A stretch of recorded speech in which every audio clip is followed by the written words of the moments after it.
매주 메타버스로 지역 방문 일정을 소화하는 이재명 후보가 지난 10일부터 3박 4일 동안 대구 경북 지역을 순회하며 민심 다지기에 나섰습니다. 이재명 더불어민주당 대선 후보가 여권 대통합 방침을 밝힌 후 처음으로 옛 바른미래당 출신 김관영 최이배 전 의원이 민주당에 입당했는데 이 후보는 천군 만마를 얻었다. 대통합의 첫 관문이 열렸다고 환영했습니다. 이 후보는 이어서 3박 4일간의 대구 경북 지역 방문에 나섰습니다. 옛 바른미래당 출신 김관영 최이배 전 의원이 더불어민주당에 입당해 이재명 대선 후보 지원을 위한 선대위에 합류했습니다. 민주당 선대위는 곧바로 두 전 의원에게 각각 국민통합위원장과 공동 공정시장위원장이란 책무를 맡겼는데 중도로 분류되는 이들 영입을 계기로 외연 확장 노력이 강화될 것으로 전망됩니다. 이재명 후보는 매주 타는 민생버스 메타버스 5번째 일정으로 대구 경북 지역을 찾았습니다. 경주 이씨 시조 발상지인 경주 포함제 방문을 시작으로 3박 4일 동안 대구와 의성, 구미, 안동, 포항 등 TK 지역을 한 바퀴 훑으며 고향 민심을 공략할 예정인데 이외에도 당내 개혁과 혁신을 위한 정당 혁신 추진위를 출범시키고 경제, 민생 공약을 발표하는 등 당 안팎으로 바쁜 대선 행보를 이어가고 있습니다. 이재명 후보가 메타버스 5번째 행선지로 대구 경북 지역을 방문했습니다. 10곳 이상을 훑으면서 이른바 광폭 행보를 보여줬다 이런 평가들이 있는데 특히 민심에 어떤 영향이 있을까요? 양당 모두 대선 후보들이 원래 자기 지역의 본 근거지가 아닌 지역 출신이잖아요. 그래서 예를 들어서 국민의힘 후보가 대구 경북 후보였다면 네. 혹은 뭐 홍준표 후보였다면 사실은 굉장히 접근하기 어려운 벽이 더 두터웠을 텐데 윤석열 후보가 충청 후보이기 때문에 일정 정도 비집고 들어갈 수 있는 텀이 있다.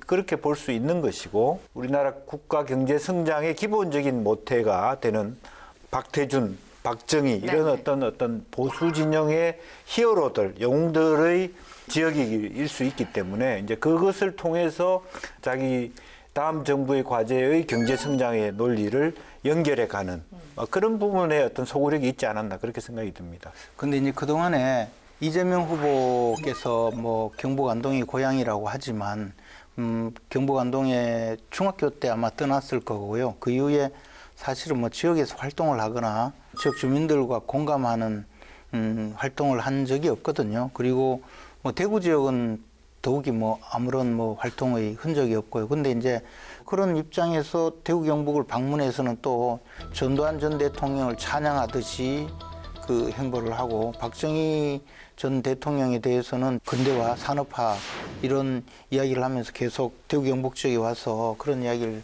반복했고 최근에는 또 뭐 박근혜 전 대통령에 대해서는 존경하는 박근혜 대통령이라고 했더니 진짜 존경하는 줄 알더라 이렇게 또 조롱을 퍼붓고 하는 그의 그 이중성이나 또는 그의 어떤 그 정치적인 말 바꾸기 변신 이런 것이 지역 주민들에게 그렇게 호감을 주거나 신뢰감을 주지는 못했을 거라고 생각합니다.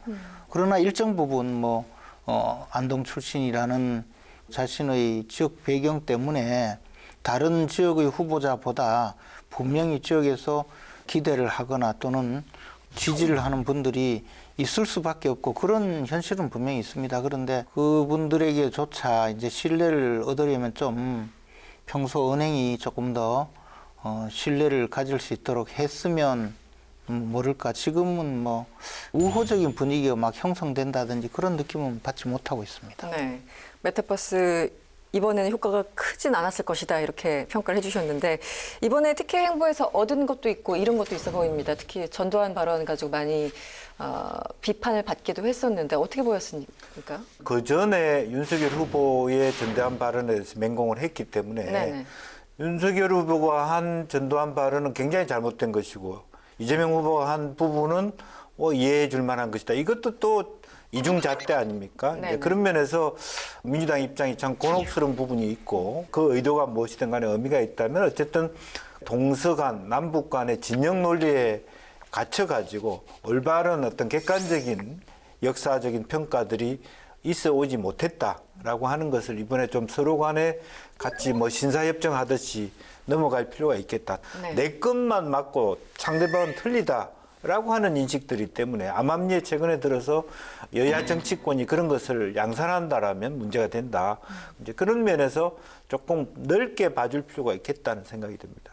전두환 전 대통령에 대해서 그 윤석열 후보가 이야기한 것은 경제 완료를 잘 등용했다. 전문가에게 맡기는 그런 정치를 해서 그런 부분은 잘했다라고 이야기한 것이거든요. 근데 이재명 후보자도 똑같은 이야기를 했어요. 관료들을 잘 등용해서 기회를 잡았다. 그런 면에서 공이 있다. 뭐 이렇게 한 거거든요. 그런데 그 부분을 윤석열 후보자에게는 어마어마하게 공격을 해서 결국 광주 망월동 민주묘지에 가서 사과를 해야 됐고, 그리고 나서 이재명 후보자는 그 망월동 묘역에 있는 전두환 비석을 지근지근 밟으면서 윤석열은 이거 못 밟을 거다. 뭐 그런 장면도 계속 또 언론에 나왔지 않습니까? 그 전의 일이지만. 왜 그렇게 그런 말을 했느냐 이런 탓을 하려는 것이 아니고, 이재명 후보자는 시간이나 장소만 바뀌면 언제든지 말을 바꾸고 거기에 맞는 표에 도움된다 싶으면 무슨 이야기도 하고 자신의 그 입장을 바꿀 수 있는 분이라는 거죠. 그러니까 어떻게 우리나라의 대통령이 되려는 분이 저렇게 시시각각으로 자신의 말을 바꾸고 국민들 상대로 속임수를 쓰느냐. 비단 대구 경북에 가서 박정희 전 대통령 공을 높게 평가하고 박태준 전 회장의 공을 평가하고 전두환 전 대통령에 대해서도 공을 평가한다고 해서 국민들이 얼마나 쏘아주겠는가. 저는 그런 면에서는 회의적이라는 거죠. 네, 지난달 11일부터 이재명 후보가 소확행 공약 시리즈를 발표하고 있습니다. 1호 공약으로는 가상자산 과세 유예를 내세웠고요. 최근 14일이었죠. 신종 80 근절을 위한 26구 공약까지 계속해서 내고 있는데 어떻게 평가하십니까? 이제는 큰 거대 담론, 막연한 비전 이런 거 가지고는 국민들이 감동하지 않기 때문에 내 삶과 연관돼 있는, 밀접돼 있는, 그리고 또 부분적으로 그것을 통해서 어려운 사람들, 또 청년들의 삶에 도움이 되는 이런 어떤 의제를 발굴하고 추진해가는 뭐 이런 것들이 훨씬 더 국회가 해야 될 일의 방향, 입법 추진 과제 이런 것을 던지는 것이라서 하나하나의 아이디어, 하나하나의 과제들이 생각해낼 수 있다. 네. 대선 후보가 이것은 의미가 있다고 보고 외면받아먹거나 뭐 등 돌린 어떤 지지자들의 시선들을 다시 우리 당으로 끌어올 수 있는 계기는 되지 않겠나 그렇게 봅니다. 이재명 소확행 공약을 보면 다양한 것들이 담겨 있는데 뭐 적은 예산 그리고 명확하게 타겟을 선점하겠다라는 것 의미는 좋은데 이 장기 난제들도 있기 때문에 좀 실현 가능성이 희박한 거 아니냐 이런 비판도 있어요. 어떤 후보의 공약이라도 공약이 100% 실현 가능해야 되고 그것을 담아야 된다고 볼 수는 없어요. 저는 뭐 장기 과제도 공약에 담는 것 자체는 별 문제가 없다고 보는데, 가상자산 과세 1년 유예라는 것은 사실 이거는 정말 눈속임이에요. 왜냐하면 민주당 정부가 그동안에 가상자산 과세를 하겠다고 수없이 떠들어서 사실 가상자산에 대해서 그 투자를 하고자 하는 젊은 세대들이 엄청 분노해서 유예할 수밖에 없는 상황이 되어 있잖아요.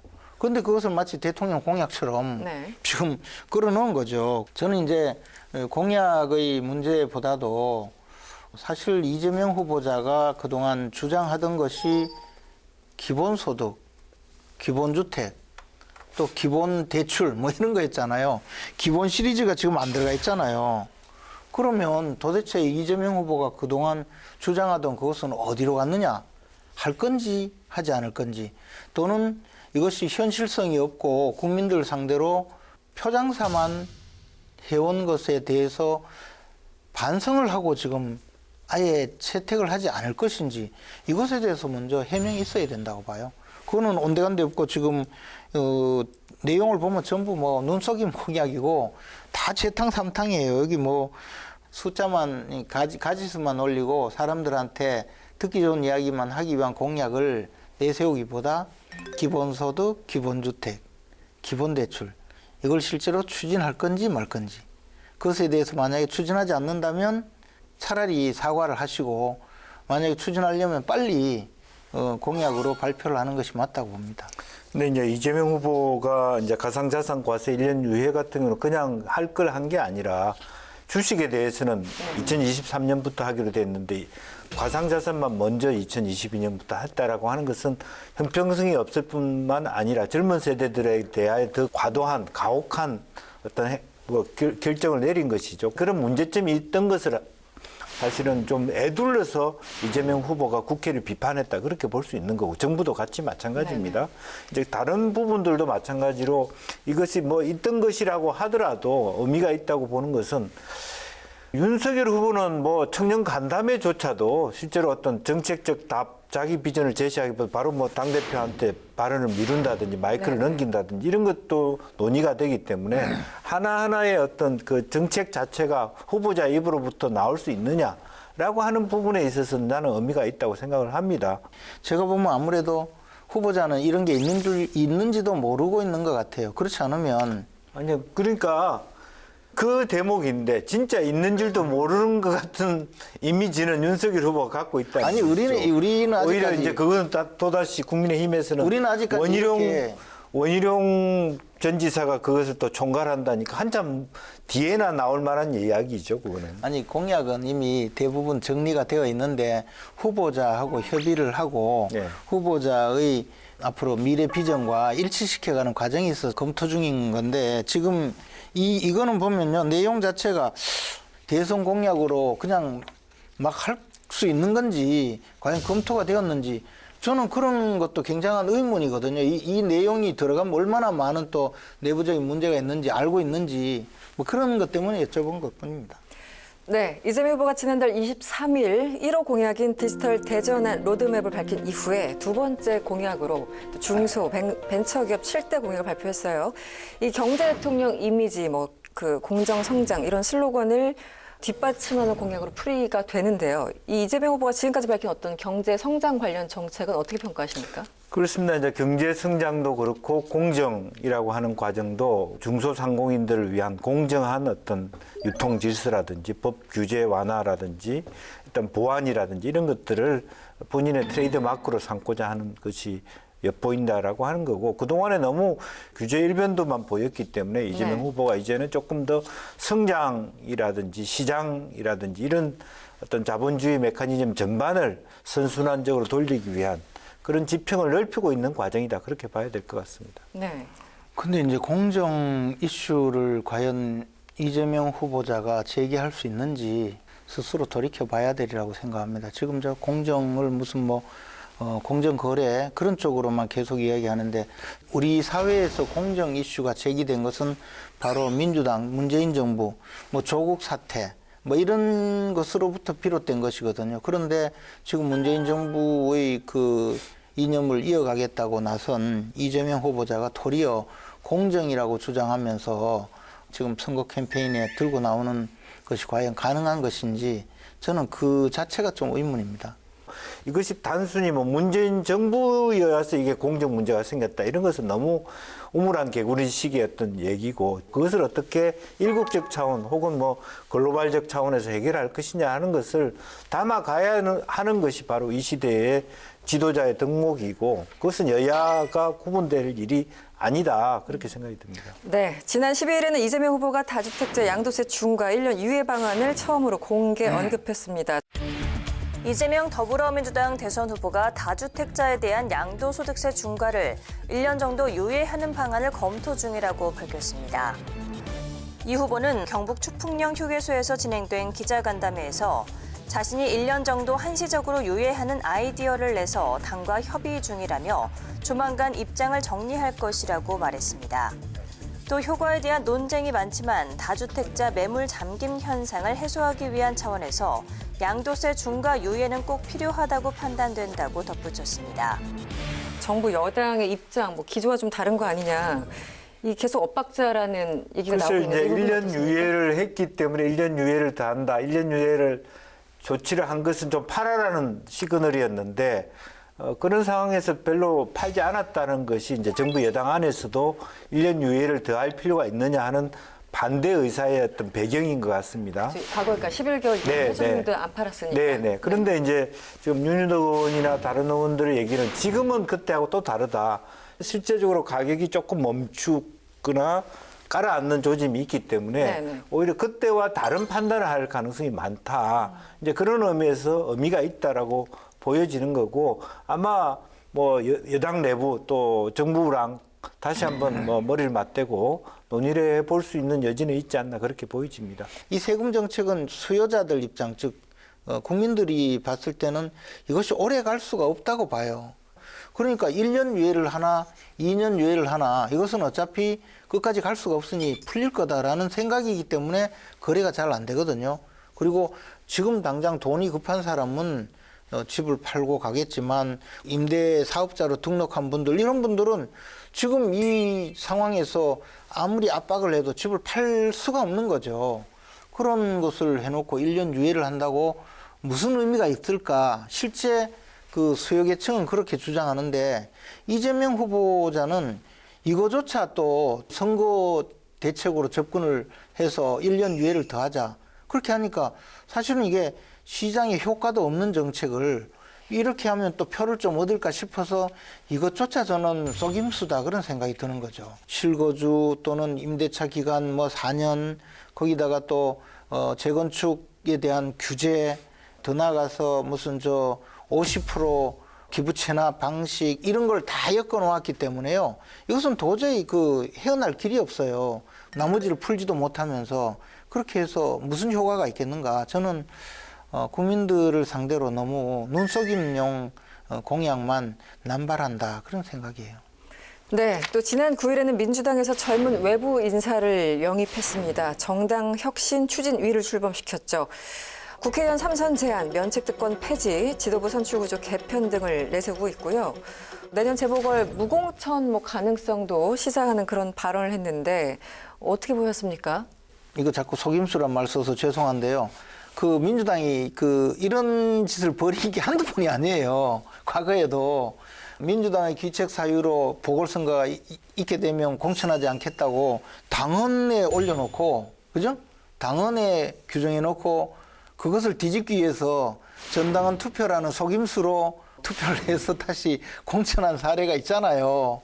지금 와서 다시 대선 앞두고 표정사 하려고 그런 이야기 한들 무슨 의미가 있으며 위성정당이 출연하지 않도록 앞으로 보완 조치를 하겠다. 이거는 또 심상정 정의당 대표를 달래서 또 이제 단일화를 한번 해볼까 하는 그런 또 속임수 작업에 들어갔다. 그런 느낌으로 받아요. 이 아마 심상정 후보는 천추의 한이 맺혔을 텐데 지난번 총선 때 공수처법을 통과시켜주고 연동형 비례제를 얻었는데 결국은 위성정당을 민주당이 만드는 바람에 뒤통수를 세게 맞은 분인데 거기 대고 또 속임수를 쓰려고 지금 위성정당을 못 만들게 하겠다. 심상정 후보가 정말 바보라면 그 말에 쏘가 넘어가겠죠. 네. 지난 10일 대장동 개발 의혹 관련 구속영장에 청구됐던 유한기 전 성남도시개발공사 개발사업 본부장이 숨진 채 발견됐습니다. 앞으로 대장동 수사를 비롯해서 여러 가지 방식, 시기 이런 것에 좀 차질을 빚는 것은 아닌가 이런 우려들이 있는데 어떻게 보셨습니까? 사실 유한기 이분이 바로 황무성 당시 성남도시개발공사 사장을 쫓아내는 일을 분담해서 했던 분이잖아요. 황무성 사장에 의해서 녹취록이 공개되었을 때 그 전후 사정을 보면 윗선의 지시, 더 나아가서 당시 성남시장이던 이재명 시장의 요구나 지시가 있었음을 암시하는 대목이 많이 있거든요. 그러면 그런 실질적인 주범에 대한 수사가 되어야 되는데 그런 수사가 전혀 되지 않았거든요. 그런 상태에서 본인이 모든 책임을 질 것 같으니까 극단적인 선택에까지 이른 것 아닌가 생각이 드는데 저는 이 사건을 보고 이재명 후보께서 하신 말씀이 정말 경악했어요. 몸통은 건드리지 않고 주변을 건드리니까 불행한 사태가 벌어졌다고. 그럼 몸통이 누구냐고. 이 유한기를 시켜서 황무성 사장을 쫓아내는 일을 실제로 벌인 사람이 누구겠어요. 고인 죽음에 대해서 그런 식으로 비평하는 것은 정말 잘못된 일이라고 봐요. 어쨌거나 이제 윗선 수사가 안 되죠. 어떻게 윗선 수사가 되겠어요. 윗선은 딱 지금 한 분뿐인데 그런데 그 윗선에 대해서 증언을 해줄 분이 돌아가셨으니까 화천대유, 뭐 천화동인 이 저 김만배 일당에게 그 대장동 개발의 이익을 몰아주기 위한 여러 가지 조치의 한복판에 섰던 많은 사람들에 대한 수사는 사실상 조금 어려워졌다 그렇게 봅니다. 유한기 전 본부장 숨진 뒤에 여야 후보 뭐 양 진영에서 특검을 해야 된다는 목소리가 다시 한번 거세지긴 했어요. 그런데 사실은 이제 제3자들 봤을 적에는 양쪽 다 공방만 벌이다 끝나는 거 아니냐 이런 생각도 들고요. 어떻게 보십니까?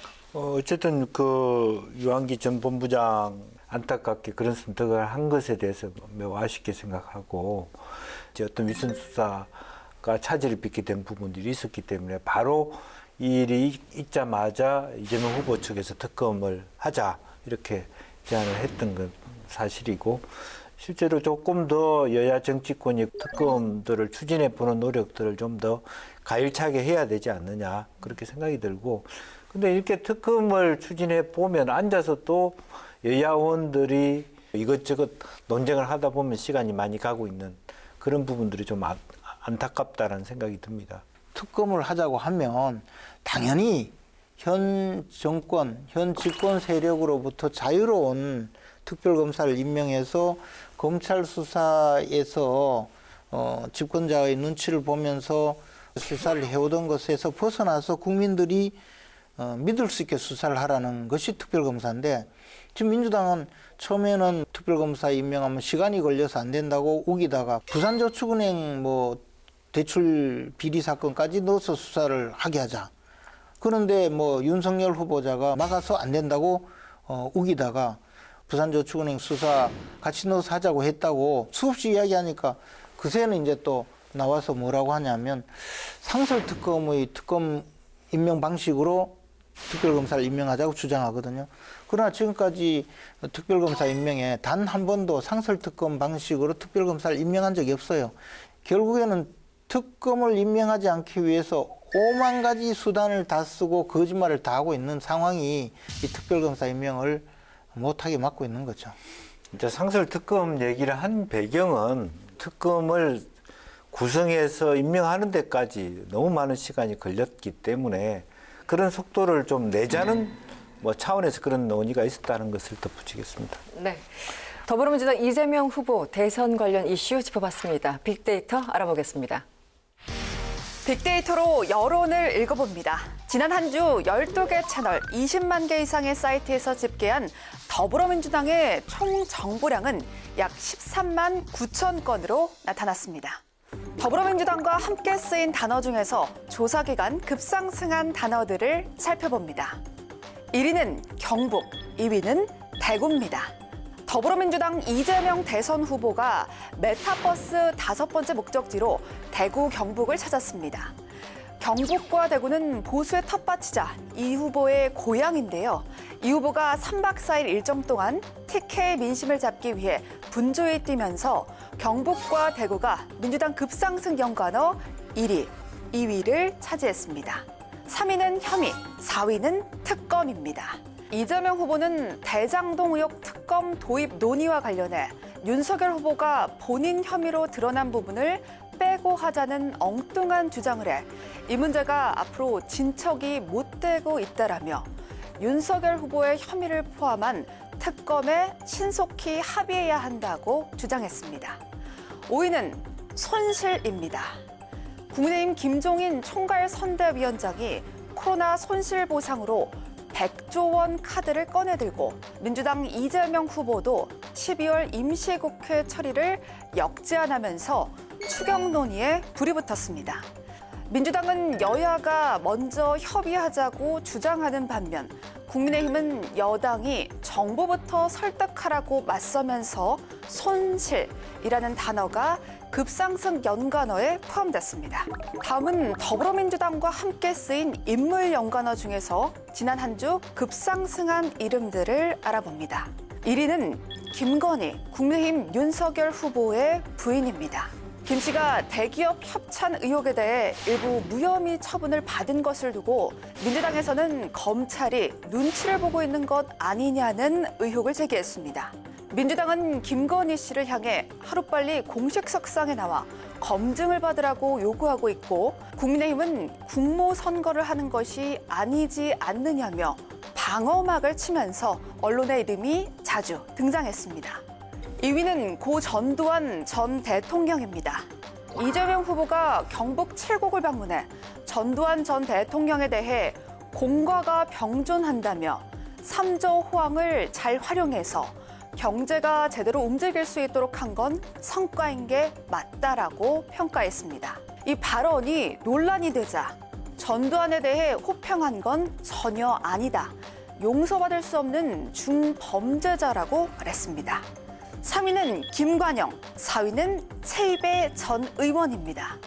민주당이 중도 확장과 외연 확대를 위해 김관영과 최이배 전 의원 등 바른미래당 출신 인사들을 공식 영입했습니다. 김관영 전 의원은 여당 내 야당의 역할도 마다하지 않겠다라고 말했고 이재명 대선 후보는 대통합의 첫 관문이 열린 것 같다고 환영했습니다. 5위는 유시민 전 노무현재단 이사장입니다. 정치평론을 하지 않겠다며 은퇴를 선언했던 유 전 이사장이 이재명 후보 지원에 나섰습니다. 유 전 이사장은 이 후보에 대해 작은 오류는 있었을지 모르나 정치적 생존을 위태롭게 할 정도의 하자는 없었던 사람이라고 평가하며 이 후보를 대표하는 핵심 단어로 생존자를 꼽았습니다. 지난 한 주 더불어민주당 관련 이슈를 빅데이터를 통해 확인해봤습니다.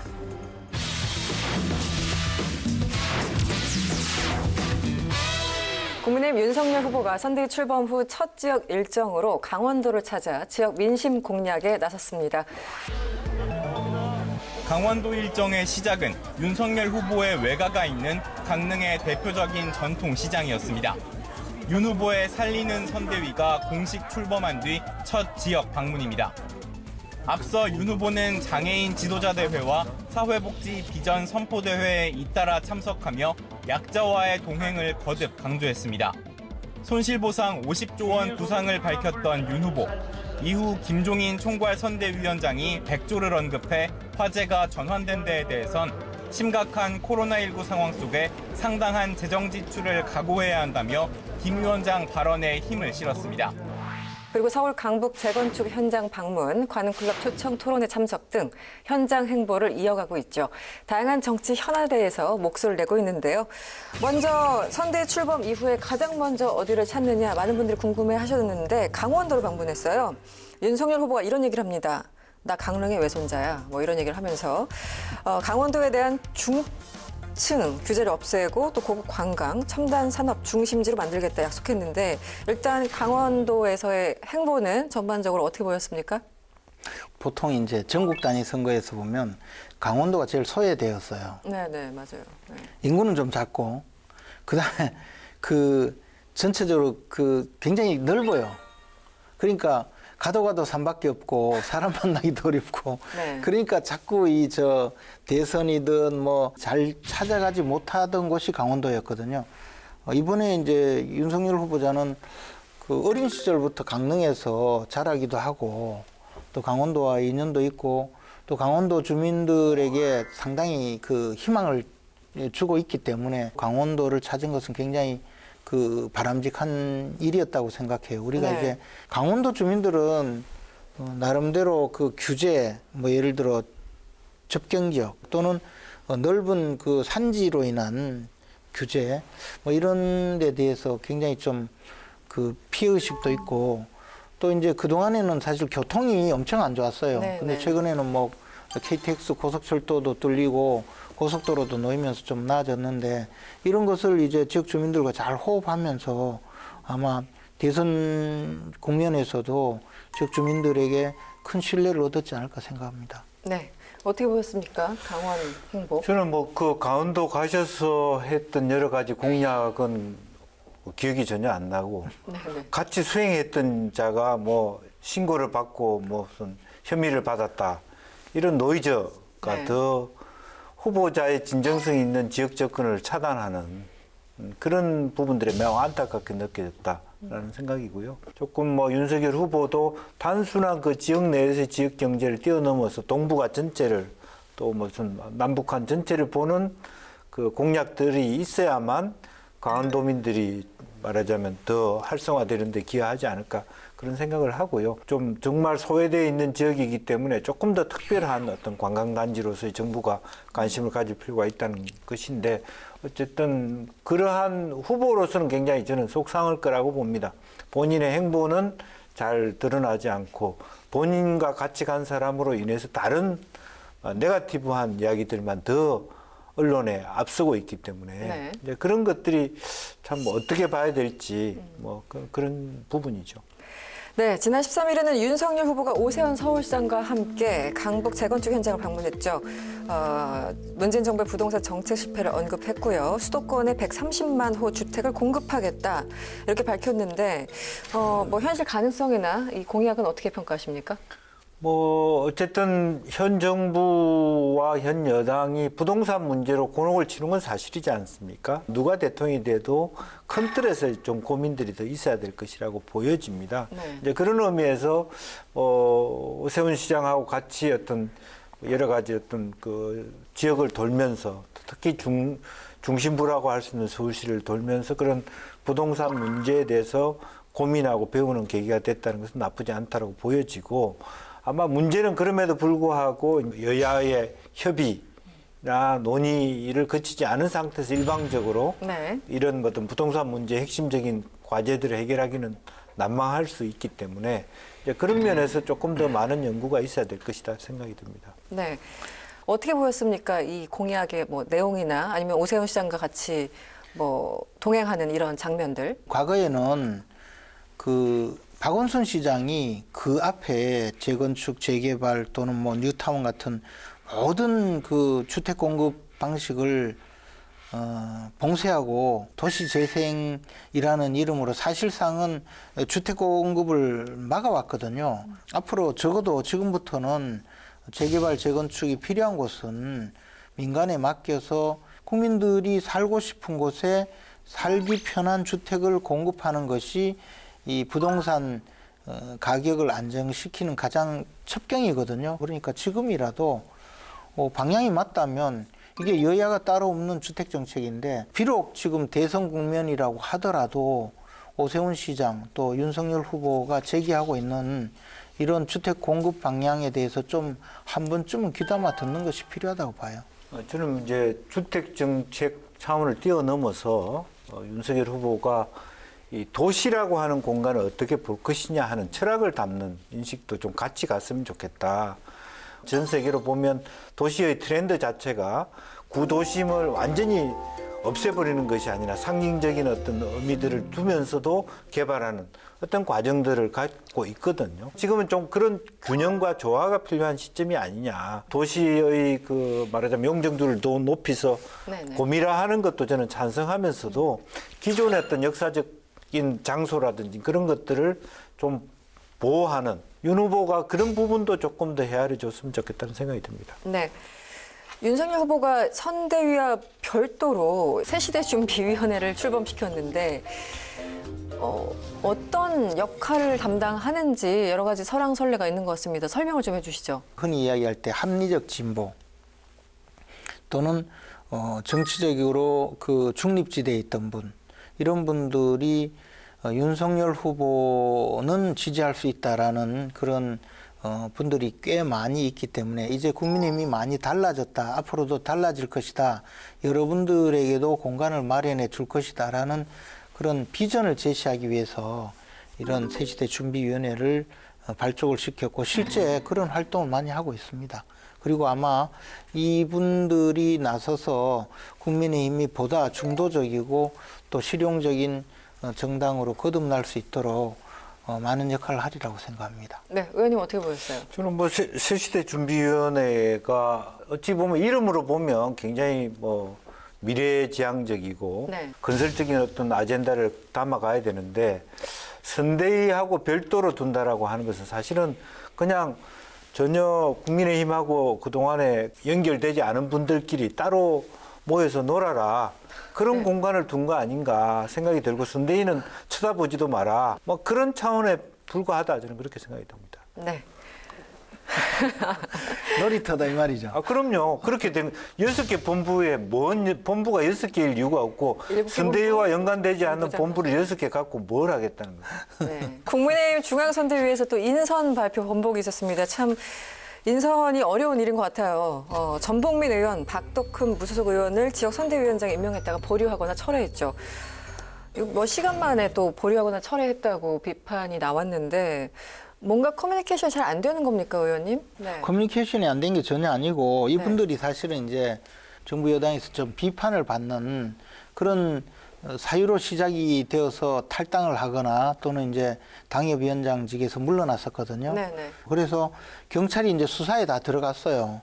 수사에 들어간다고 하면서 온갖 그 뭐 자료를 다 뒤졌는데 결론은 지금 1년이 훨씬 지났는데 이분들을 경찰에서 뭐 부르지도 않아요. 쉽게 말하면 사법적으로 문제를 일으킬 만한 일이 전혀 없는 거예요. 그러니까 이게 언제까지 야당이 그 수사기관에 맡겨놓고 우리가 할 일을 지금 선거를 앞두고 이분들을 활용하지 못하느냐 그런 내부적인 움직임이 있었죠. 그래서 인선을 조금 하려고 했는데 네. 또 그것조차 좀 내부적인 그 토론 끝에 중단을 한 것뿐이에요. 절반은 뭐 책임이라기보다는 당 내부 규정이 그러니까 이게 시도당에서 뭐 선임한다는 것이니까 네네. 그런 부분도 있는데 왜 윤석 대표 책임이 절반이냐 하면 당무를 거부하고 전국 순회하는 과정에서 이런 일이 벌어졌어요. 시기가 그랬죠. 네. 당도 모르게 시도당에 입당해놓고 시도당 선대위원장을 뭐 예를 들면 뭐 지금 현재 전복민 의원 같은 경우는 그렇게 됐고 박정흠 의원은 아마 복당도 안 된 상태에서 지역선대위원장 이렇게 돼버렸기 때문에 그렇고 또 하나는 지금 김채구 말씀하신 대로 이런 것들이 수사를 빨리 안 해서 이 문제 해결이 안 된다 그러면 그 문제를 하고 정면 돌파를 했어야죠. 정당하게 복당을 해주고 선대위원장으로 앉히겠다.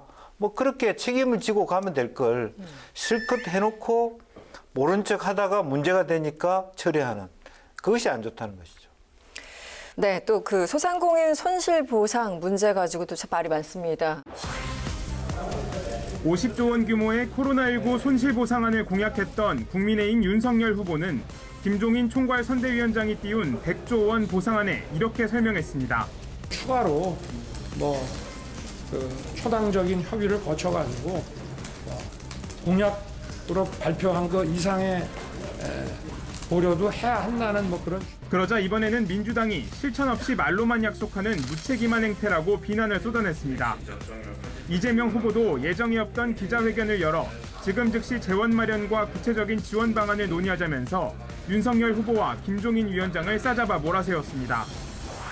후보는 50조 원을 얘기하고 있고 뭐 추경까지도 가능하다라는 언급이 있었고 또 김종인 총괄은 아니다 100조 원이다. 그런데 우리가 그 정권 잡으면 여러 가지 다양한 숫자들과 시기 뭐 등등 얘기 나와서 무척 헷갈린다라는 얘기를 합니다. 어떻게 보십니까? 우선 뭐 김종인 위원장이 다른 사람은 입 닫아라 이렇게 얘기했잖아요. 여러 가지 혼란이 자행되고 있고 뭐 예를 들면 이준석 대표는 그래도 김종인 위원장 말이 더 합리적이다고 얘기를 하고 김병준 위원장은 나와서 그래도 후보가 제일 아니냐 이렇게 얘기를 하고 또 김종인 위원장은 어때 원희룡 중심으로 이 문제를 정리해라. 다른 사람 입도 뻥끗하지 마라. 이제 이런 부분들이 현 상황이고요.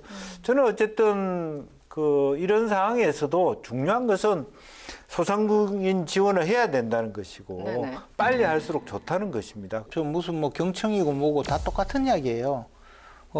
이런 이야기죠. 이재명 후보자가 네. 전국민 재난지원금을 주자고 주장하면서 뭐 여당과도 협의가 안 된 상태에서 주장하다가 여당이 이제 대통령 후보자니까 따라갔지 않습니까? 나중에 사실 자기들이 잘 모르고 한 내용이 밝혀지니까 모두 다가 철회가 된 거거든요. 그 상태에서 윤석열 후보자는 윤석열 정부가 들어서면 추경을 통해서 50조 원의 돈을 마련해서 지금 정부의 방역 정책에 협조했던 소상공인의 손실을 충분히 보상하겠다.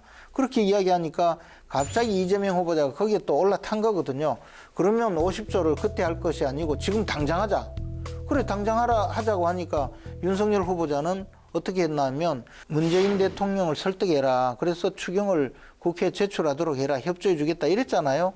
그런 상황에서 김종인 위원장은 50조로 안 될 가능성이 있다. 100조 정도가 필요할 수도 있다. 그렇게 이야기한 거예요. 이 전후 사정을 보면 하나도 어긋난 문제가 없죠. 100조 50조의 그것은 별로 논란이 없다고 봐요. 다만 이제 시점, 대통령에 대해서 그다음에 그렇게 하겠다라고 하는 그 시점과 지금 당장이라고 하는 그 부분이 있는 거죠. 그래서 이재명 후보에 대해서 그냥 올라탔다, 무임승차다 하고 비판받아도 좋아요. 그러나 기본적으로는 그런 갈급한 현상 속에서 그런 대안을 제시하는 게 저는 나쁘지 않다고 봅니다. 네. 그러니까 그러려면 최소한 여당의 대선 주자니까 책임감은 있어야 되잖아요. 논의를 하겠죠. 네. 너무 나쁘지 않습니까? 그러려면 저 대통령 또 정부에 추경을 편성해서 제출해라. 그러면 국회에서 논의하고 그것을 야당과 협의해서 잘 통과시키도록 하겠다. 이렇게 해야 되는데 야당 대선 후보 보고 당장 논의하자. 이건 나쁜 짓이죠. 윤석열 후보가 1호 공약을 내놨는데요. 1호 공약은 코로나19 백신 부작용에 대해서 인과관계 증명 책임을 정부가 부담하도록 한다라는 내용이고 2호 공약은 중증 환자 병상 확보를 국가가 책임지고 재택치료 원칙을 개편하는 것이 주요 내용입니다. 이 코로나 관련 공약 어떻게 보십니까?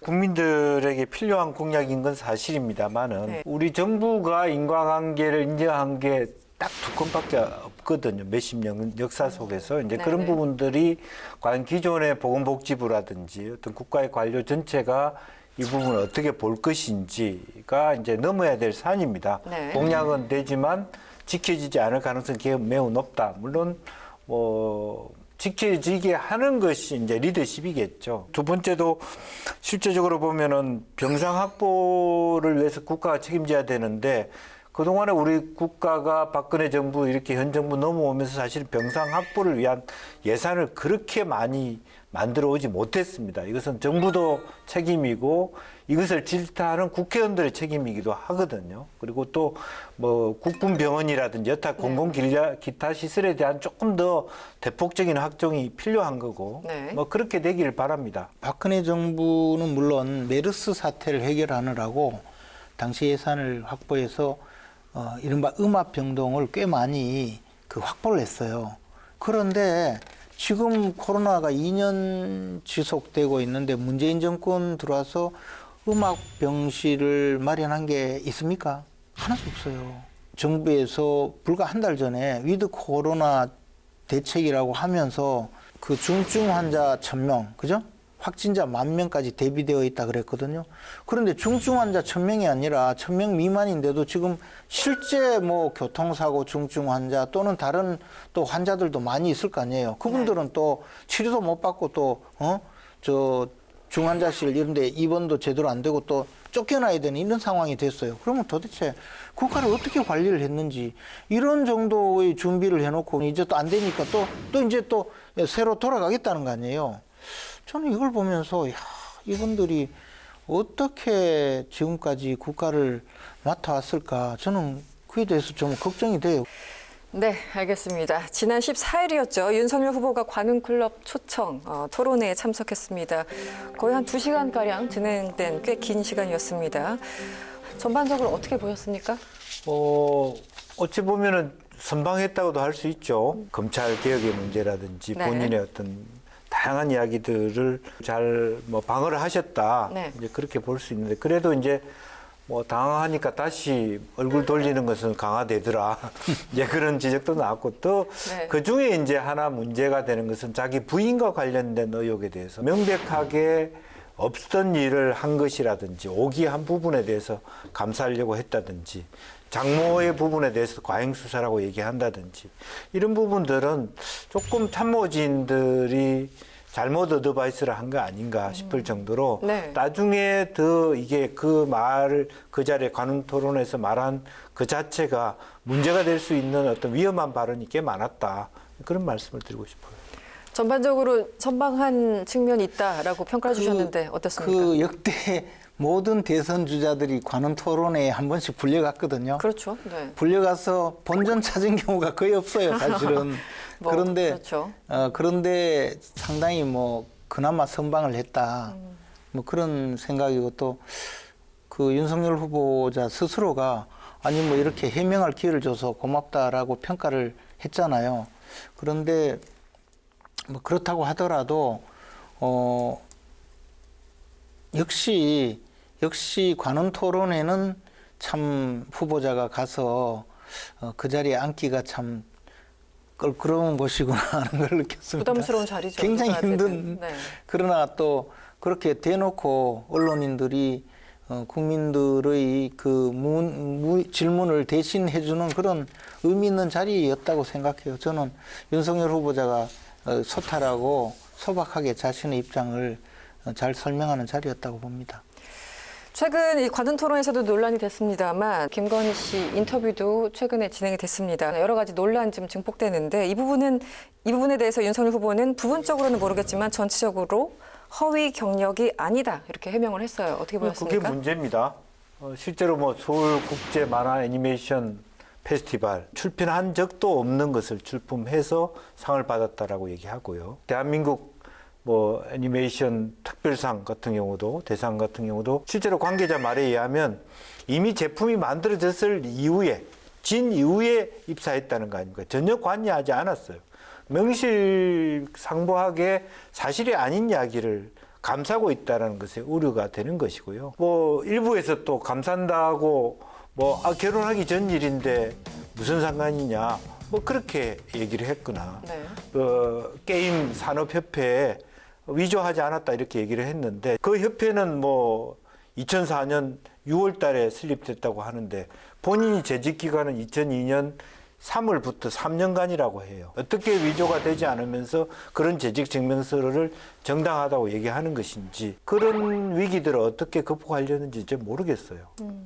어떻게 보셨습니까? 뭐 지금 어쨌든 언론이 사실관계를 밝히려고 하는 것보다는 공격을 하기 위한 악의적인 자료 수집 행위가 아닌가 싶을 정도로 이것은 정상적인 보도라든가 정상적인 인터뷰가 아니거든요. 그러나 뭐 사실관계는 사실관계대로 또 잘못된 것이 있으면 잘못된 것대로 대응할 필요는 있다고 봅니다. 네, 윤석열 후보의 판사 사찰 의혹 사건 수사가 손준성 검사의 경우에는 건강상의 문제로 조사 일정이 또 늦춰지고 있는 그런 상황인데 이 수사 어떻게 보십니까? 어떻게 예측을 하십니까?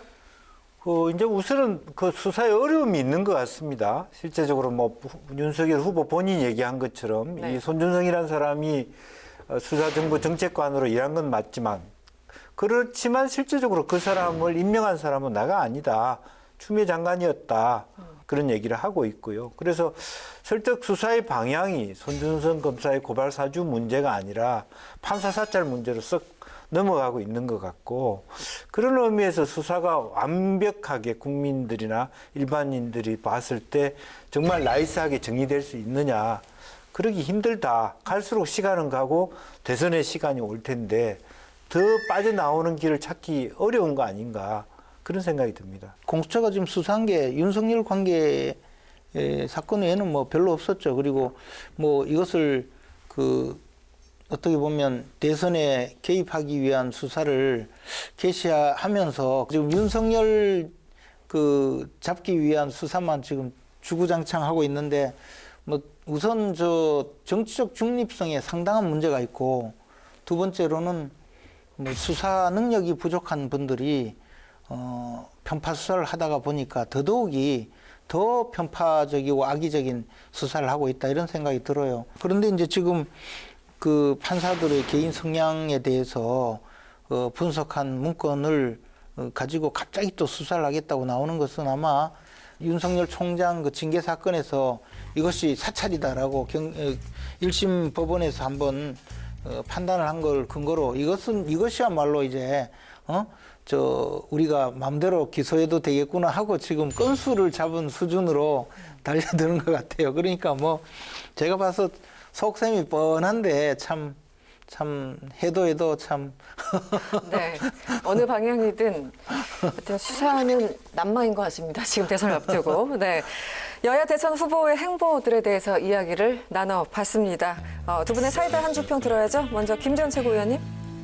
예, 이재명 후보가 그 대구 경북지에 가서 박정희 또 전두환 전 대통령에 대해서 그래도 공을 높게 평가하는 발언을 했거든요. 그래서 이재명 후보의 박정희 전두환 전 대통령에 대한 평가는 속임수 찬양이기 때문에 지역 주민들이 속지 않을 것이다 라고 생각합니다. 네, 김영주 의원님. 예, 국민의힘 대선에서 우리가 참 어려움을 겪습니다. 후보가 누구인지, 정책은 누구 입에서 나오는 것인지, 후보 부인은 어떻게 행동하는지 그런 것들이 계속 관심이 되고 있습니다. 그래서 마치 국민의힘 대선이 숨바꼭질 게임을 하는 걸로 착각하고 있는 거 아닌가 그런 생각을 갖게 됩니다. 네, 김재원 최고위원님, 김영주 전 의원님 오늘 수고하셨습니다. 고맙습니다. 고맙습니다. 네, 저희가 준비한 내용은 여기까지입니다. 정치토토 사이다 다음 이 시간에 뵙겠습니다. 고맙습니다.